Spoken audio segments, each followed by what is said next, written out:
Well, hi, hello, how are you, everyone? Welcome to today's exciting episode of Flashback with Wes Britton, where you get to hear me and my co-host Karina Kansas interview stars, entertainment insiders, and entertainers from every variety from times past, present, and future. So kick back, enjoy this next hour, and thanks for stopping by. We're going to talk with one of the members of the original cast who's got a great new book out she wants to tell you all about. And when I said she, you know that it must be that girl from next door, Mrs. Howe. No, right? It's Dawn Wells, and that's Mary Ann Summers. And, I got to tell this story before I bring her on. This is actually Dawn's second appearance. She was on about 3 years ago, I guess it was, to promote her appearance at the Mid-Atlantic Nostalgia Convention. And that's where I had the opportunity to meet Dawn, and I brought along my 10-year-old granddaughter, who had never seen a single episode of Gilligan's Island, but that didn't stop her from just attaching herself to Dawn. She had to get her picture taken. She had to hang around that desk. Dawn was her celebrity. And so, of course, we got home. Then she got to see Gilligan's Island for the very first time. So I thought that was kind of unusual introduction into an old TV sitcom, and it's all due to the graciousness and the personality and the allure of the exciting Dawn Wells. So hello, Dawn. Welcome. Oh, thank you. And I wonder, was she disappointed when she finally saw the show? She's now 25 and a mother, probably, but it was probably quite an experience. No, she's still 13. She still has that picture around. Actually, you kind of allayed her disappointment over the fact that was her first convention, and she thought for sure she was going to see all these celebrities arriving in limousines, and there wasn't a single limousine in the parking lot. Isn't that depressing? We come by bicycle now, I guess. I'm not sure. But it is amazing, when you talk about it, that it's 50 years. I mean, grandmothers sit back and talk about their grandchildren. And 50 years of the same show all over the world. It's never been off the air. I've been in the Solomon Islands where no running water and no electricity, and the chief's wife of one of the islands says, I know you. I was on the island of Honiara in 1979 and used to come home and watch you in black and white. I don't know that there's anything else like that because there's no clothes or cars or anything that tell you when it was filmed. So somebody watching it today for the first time is believing it's really happening. And I don't know that there's anything else like that out there. That's an interesting point. I really never thought of that before. Yeah. It's brand new to somebody in France that's never seen it and thinks, oh, I guess they're all out there on that boat. You'd know if it was a 56 Chevy in the driveway, Yeah, that would be a dead giveaway. That's right. Well, it's my understanding that the character of Mary Ann you actually shaped for yourself. There wasn't a prescription of what you were supposed to be or anything. You did all that. No, it's interesting. Yeah, it's interesting because when they were replacing the original pilot, there were 3 different characters. And when they were replacing it, they auditioned everybody in Hollywood practically. And they were looking for the essence of each character and the interaction between us. But I was very adamant that Mary Ann would be gingham. Mary Ann would be the ponytails. I used to wear ponytails like that, but that was who I thought she was, and I think that was part of one of the reasons I got the role. It just described a farm girl from Kansas. It didn't say a Hollywood movie star, a professor, millionaires, etc. So the character, I guess, was really formed by me. That's not the right way because the writing was wonderful. But as a matter of fact, my shorts, I'll just put my shorts on auction because I have no children. And it was the first shorts ever on television. First time you were ever allowed to have shorts. And they had to cover my navel. They couldn't show my navel. Well, now we've got Miley Cyrus on television. It's a hard thing, when you've got a 13-year-old, I don't envy you. It's a different civilization today.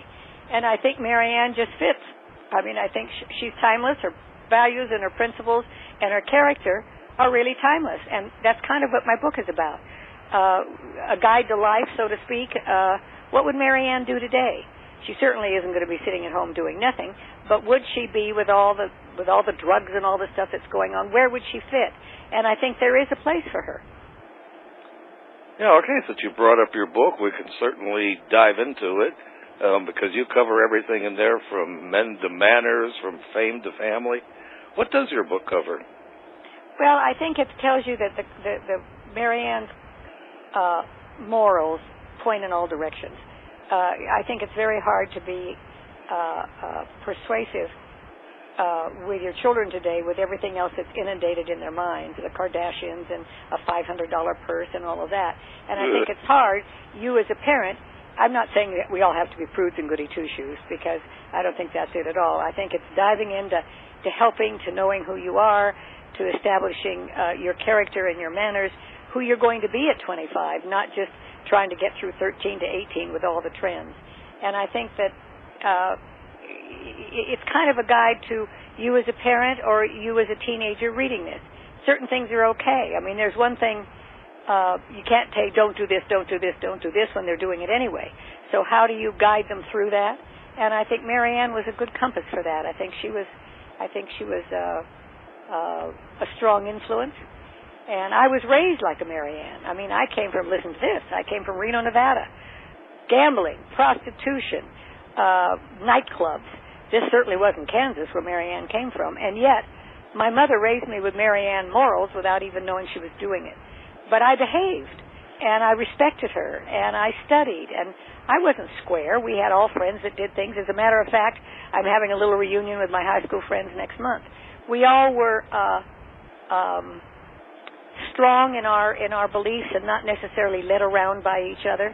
And I think because there's so much on the air today, kids kind of get taken in by what dress could I wear to the prom, or what dress could, how much should I expose, blah, blah, blah.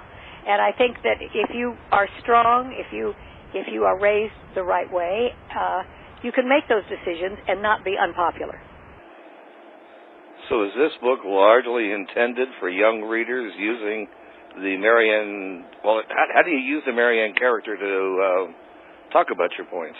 Well, I think it's basically the parents, because one of the reasons that I wrote the book was the fans, how they've existed for so long, and how they grew up, and now they're raising children.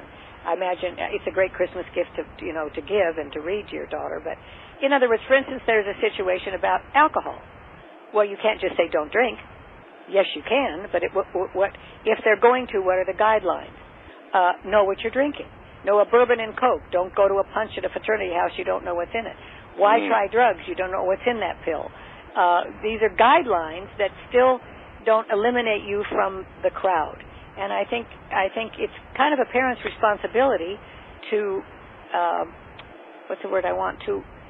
to surround their children with the good things. Some of my chapters are kind of fun. If you don't succeed, fail again. You don't succeed the first time. You don't. Do you just walk right out and get your job? Is that what you said? Okay, I'm going to do this show, and here I come. There is defeat, and there is disappointment, and there is rules that are hard to behave. I just saw some little girl that was sent home because she didn't meet the dress code. No, she wasn't sent home. She had to wear a pair of tights and a big old funny sweatshirt, and she was all upset about it. Well, okay, that's not hurting her. She has to look funny one day at school, but it's not a horrendous punishment, but it taught her something, I think. And I think today as a parent, that's really hard, because your kids have influence on each other so much. And if you can keep your kids communicating with you, if you can keep talking what they're afraid of, what their friends are doing. I mean, I'm not a parent, so it's easy to say that. But my mother raised me alone. My parents were divorced. My mother raised me alone. My father had a lot of influence. But I never thought of sneaking out or slapping her or going out and getting drunk. Knew, not that she'd beat me, anything like that, but I knew she knew it wasn't right. And I guess that's the influence in the home. But again, you have all this television and stuff that's inundating you, so it's a very hard thing. And I think my book is very light. It's an easy read. It's fun. And I think you could sit down and read it to your 13-year-old. Well, you mentioned earlier that it's kind of for fans of Gilligan's Island. Do you go behind the scenes at all and tell anecdotes about the show or anything like that in there? Oh, sure I do. And what each of us will really like, and how each of us were sort of a moral compass in our own way. And we were a family, and I think that shows. I don't think you can do a show over and over and over again and be a temperamental person and not have it show. So we really were a family. We weren't all socializing together all the time. I mean, Ginger and I were not best friends and went shopping together, and the Ginger or Mary Ann question didn't come from the show. It came from the fans years later. I mean, you're either want a glamour girl or you want a farm girl. It's one or the other. It has nothing to do with Tina or Dawn. But it also gave that young 14-year-old boy a choice. Well, I did read while I was preparing for this interview that, is it true that Tina was something of a tempestuous lady on set because she thought her role should be a lot more significant? Did I get that right? I don't know who prints that, because I don't know who writes these stories or who talked to someone else. We never saw a temper tantrum on the set. We never saw her. If there was something that she didn't like, I imagine she went to the producer's office. She was always on time. She was always in every shot. She preferred to be filmed from the left because she thought her left side was the best. Well, I guess if you got a scar on the right cheek, you don't want to be filmed from the right. But she's beautiful from both angles. I think the public made more out of it because of the competition than it was. I know when I produced a movie of the week for CBS called Surviving Gilligan's Island, she did not want to participate. I think she wanted to leave it behind. But she wasn't mean about it. Oh, okay. Well, that's nice to know, because you're right, all over the net. It's that she was angry that she wasn't more of the center of attention and wouldn't come back and do any of the reunions like you were talking about. No, she did not do that, and I have a feeling, the rumor was that it was money. But I don't know. Maybe she was through with it. Put it behind her and go on. I don't know that during the show that she bad-rapped it. Maybe she did. I mean, I don't know where all this Internet stuff comes from because people research a lot. But I'm just saying being there with her, 13 hours a day, 5 days a week, I didn't see any of that. And I gather Bob Denver was a real champion for you because he's the one that made him change the theme song so that it wasn't just the rest. It was you and the professor were added in because he insisted on that. Is that right? Well, I mean, I think he did, and I think some of the writers. I mean, it's silly with only 7 people. But of course, Russell Johnson, the professor, and I used to always send each other cards saying, love the rest. And it's kind of fun to talk about. Bob was a champion, though, once. I have a story about TV Guide that was funny. When we were on the air, maybe 3 or 4 weeks, they all said we were going to bomb. Everybody didn't want to put it on. The executives thought it was the stupidest show. And we went right to the top 10 right away. The audience loved it. So TV Guide wanted to do a cover. And Sherwood Schwartz, our producer, said, that's important. And Bob, they wanted to do a cover with Bob and Tina. Tina was a movie star. I was just done television. She had been in God's Little Acre and on Broadway, etc. And Bob said, no, there are 2 girls on the show. I want to do with the 2 girls. And the TV guy said, no, you can't do it. Well, it was a fight between them. I wasn't even aware of it. And Sherwood said, Bob, you really need to do this. And Bob said, I'm not going to do it unless both of them are in it. So then they called me and said, we want you to be on the cover. I said, that's just fine. And I learned a real good lesson, David. I got all made up, and Ginger got all made up, and then the photographer said, take your makeup off. I said, what? He said, well, you're a farm girl. Take your makeup off. I said, well, I'm wearing makeup on the show. Well, we compromised. I wore a little bit of makeup. And then I learned they put me on one side and Ginger on the other, and Ginger had her arms around Bob's neck, and I had my arms around Bob's waist. Well, when the TV Guide cover came out, they cut me out. All you see is a little bit of my ponytail, and I learned next time, put my hands around the neck, too. They can't cut me out. It was a lesson, and I wasn't bitter about it. That's showbiz, I learned something. I'm guessing you learned a lot of lessons in those 3 years, one of which, that, like you say, it started off, nobody thought it would survive. And then at the end, everybody was surprised that it was canceled, right? Oh, yeah, we were picked up for the next season and everything. And that I understand, and that's rumor again. But we moved 3 years, 3 different nights. And that's hard to take your audience with you. First we were on Monday, then we were on Wednesday, then we were on Friday. I'm making those days up. But they were going to put us in on Monday, and they canceled Gunsmoke. And William Paley was president of CBS at the time, and his wife came home, and Gunsmoke was her favorite show. She said, no, don't do that. So we had picked up, we had scripts, we were going to Hawaii for the first time to film, and they canceled us. But they also canceled us when we were in the top 10, and we have never lost an audience. Yeah. And I think that, as we were talking earlier, that's clothes and cars and all that stuff that are, innocuous. It doesn't mean anything. And I also think the talent on the show was superb. There wasn't anybody better at comedy and physical comedy than Bob. And you had the wit of Jim Backus, and you had the beauty of Ginger, and he had a great combination. He wrote, as silly as it sounds, there's a reason it has sustained. Do you use any of those other characters to make points in your book? Oh, yeah, sure. I learned a lot from Jim Backus. I mean, Is that about the work ethic? Yeah. No, the Jim Backus he would invite Mrs. Howell and I to lunch all the time. And Jim was a master at teaching us comedy. I will say that. Most comedians don't share. And he'd say, Natalie, do it this way, you'll get a better laugh. Or he would say to Sherwood, use words with K's in them. K's are funny. So it was a conglomeration of us all contributing.